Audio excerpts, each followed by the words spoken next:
love, welcome back. Today, I'm spending some quiet time in the kitchen, giving it a soft and cozy refresh. I start by gently wiping the counter, clearing away little messes, and making the space feel clean and calm again. Then I move to the accessories, the jars, the bottles, and the small kitchen tools that I use every day. I carefully wash them, dry them, and place them back one by one. I refill the oil bottle, arrange the spices, and line everything up neatly.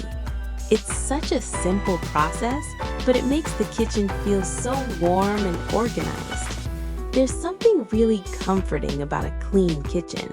It feels peaceful, almost like everything is ready for a fresh start.